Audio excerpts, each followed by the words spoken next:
It often starts in the quietest moments, not in a crisis, not in a grand, cinematic breakdown. It begins on a Tuesday morning. You're standing in your kitchen. The coffee machine is humming its familiar tune, and the morning light is cutting across the floor in the same way it does every day. You pick up your favourite mug, the one with the slightly chipped rim, and as you look at your own reflection in the dark liquid, a thought arrives. It doesn't shout, it whispers, it says, "Whose life is this?"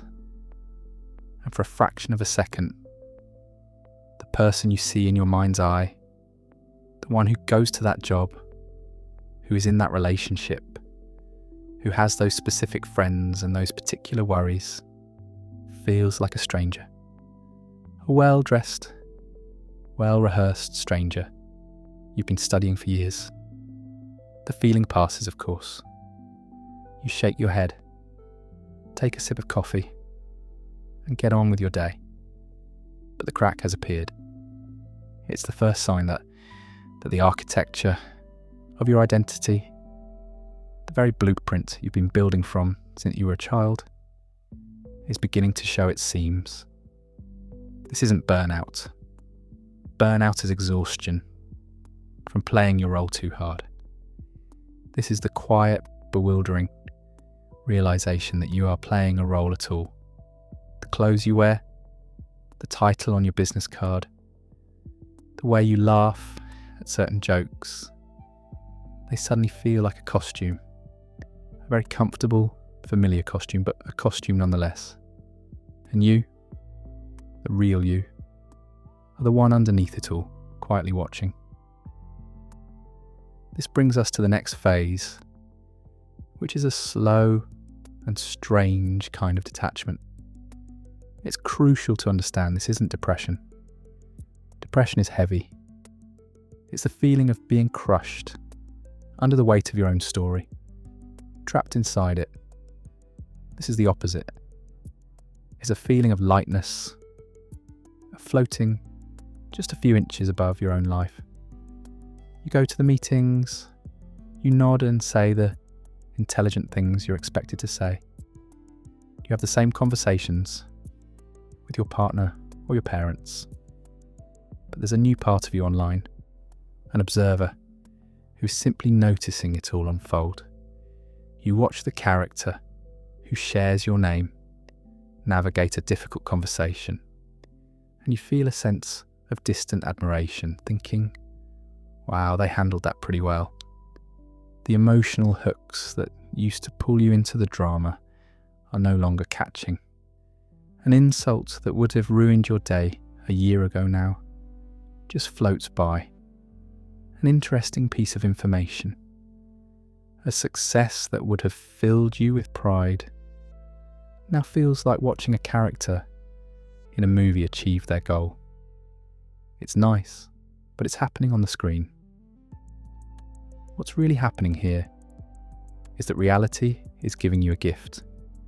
It's gently prying your awareness away from the construct, the collection of memories, habits, and labels you've called me, so you can finally meet the one who is aware, the one who has been there all along underneath the noise.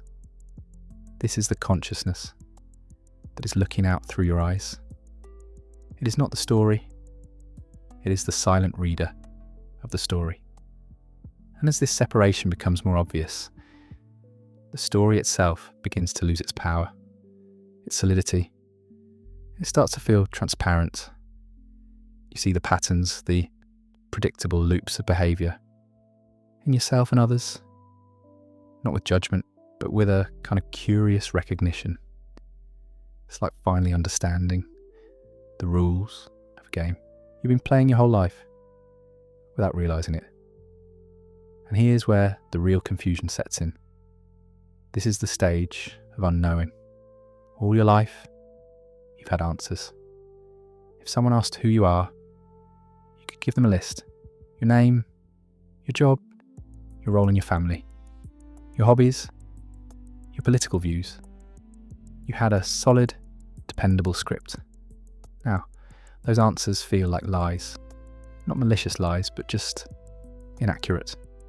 They are descriptions of the costume, not the person wearing it. A well-meaning friend might look at you, notice the quietness in your eyes and ask, "What's wrong? Are you okay?" And you have no words to explain it. Because from the outside, nothing is wrong. Your life is fine. The job is fine. The family is fine. Everything is proceeding as scheduled. But on the inside, the ground has fallen away. You're floating in a gentle void. The old identity is dissolving pixel by pixel, but a new one hasn't yet appeared to take its place.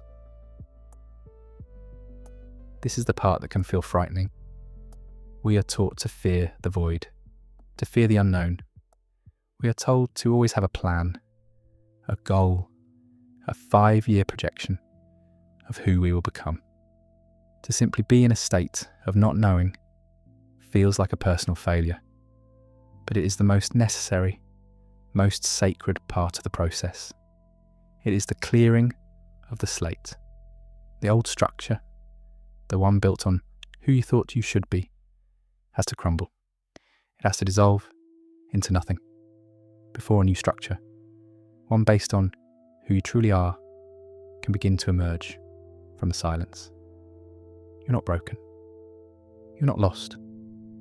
You're simply in between chapters, standing in the quiet, empty space where the ink of the old story has finally dried and the pen has not yet touched the new page. This is a journey that can feel profoundly lonely, but you are not walking it alone.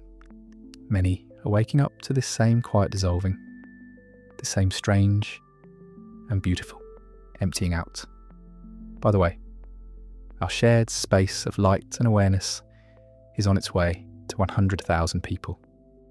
Thank you to everyone who subscribes and brings this moment closer. This process is a deep, fundamental shift in the way consciousness is experiencing itself through you. It's moving from being identified with the form to being aware of the form. For now, the only task is to allow the unknowing to breathe in the empty space, to let the old name, the old face in the mirror, feel a little foreign, a little strange, because in that gap, in that silent pause between who you were and who you are becoming, everything is possible. You are on the threshold, not of destruction, but of a genuine and lasting birth. So you find yourself in this quiet, empty space. The old identity has dissolved, and a new one hasn't arrived. The first instinct for almost everyone is to panic.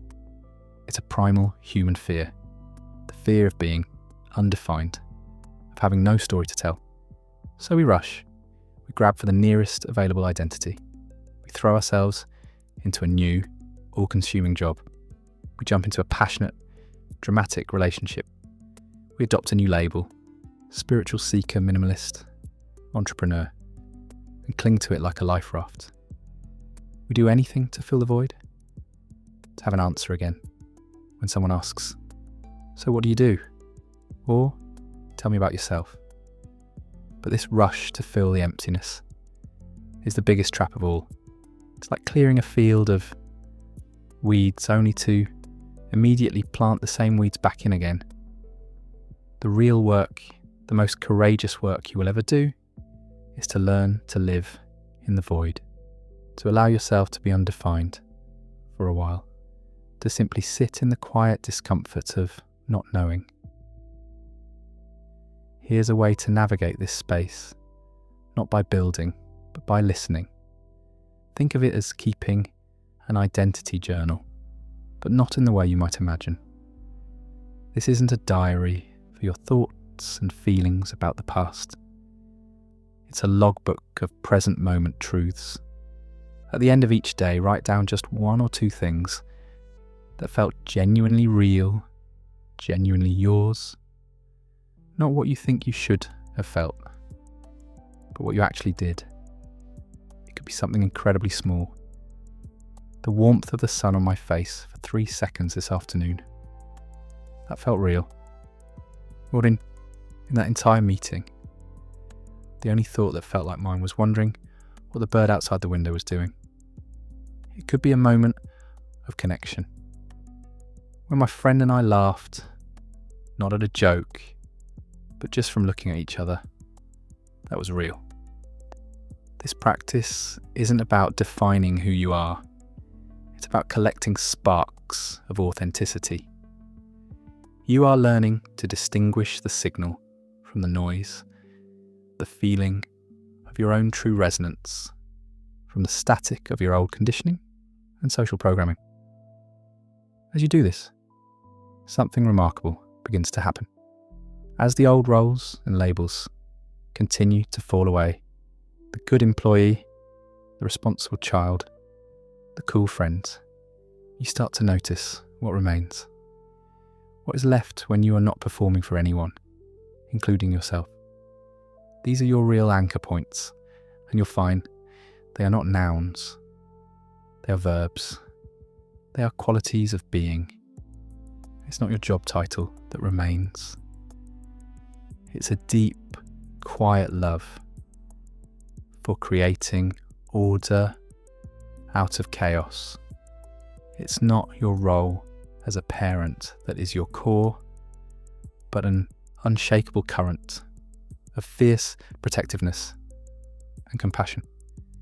You might discover that beneath the role of the high achiever was simply a pure love of learning, or that beneath the identity of the people pleaser was a profound capacity for empathy. These qualities, curiosity, stillness, honesty, compassion, creativity, these are the new foundation. And this foundation is so much more stable than any external identity because it cannot be taken away from you. A job can be lost, a relationship can end, a reputation can be tarnished, but your innate love for honesty, your deep need for quiet moments in nature, that is you. That is the bedrock. A new sense of self begins to form, not around what you do, but around what you are. You stop introducing yourself with your profession and start living from your core values. Your decisions are no longer guided by what would a person like me do, but by a much simpler, more powerful question. What feels true right now? And this leads to the final, most liberating stage of this journey. The new identity isn't an identity at all. It's not about arriving at a new, better, more enlightened version of yourself that you can now present to the world. That would just be building a prettier cage. The ultimate realization is that you were never a fixed thing to begin with. The whole idea of a static me was the illusion. The new you is simply the one who is aware of the flow. You're the conscious space in which all the roles, emotions and thoughts appear and disappear. You can pick up the role of a professional for a meeting and then put it down completely when you walk out the door. You can play the part of a caring friend, a focused artist, or a silly, playful human, all without confusing any of those roles for the totality of who you are. Think of it like this. Your old identity was like being an actor who'd forgotten they were in a play. They believed they were the king, the villain, the hero. They felt all the weight and drama of that single role. The process of ego death is the moment the actor wakes up, right there on stage. They realise they are an actor and they can play this part fully. But they no longer believe it's all they are. When the curtain falls, they can go home. There's a freedom in this that is impossible to describe. It's the end of the exhausting work of maintaining a self. You stop trying to be a better version of your old story. You stop trying to be a version of anything. You just are. And that is, and always was, more than enough. You are the stillness beneath the storm, the sky that holds the clouds, the silence that holds the sound. This is your true nature. If this video changed something in you, write in the comments. My old name is just a memory. Write it as your promise. Nobody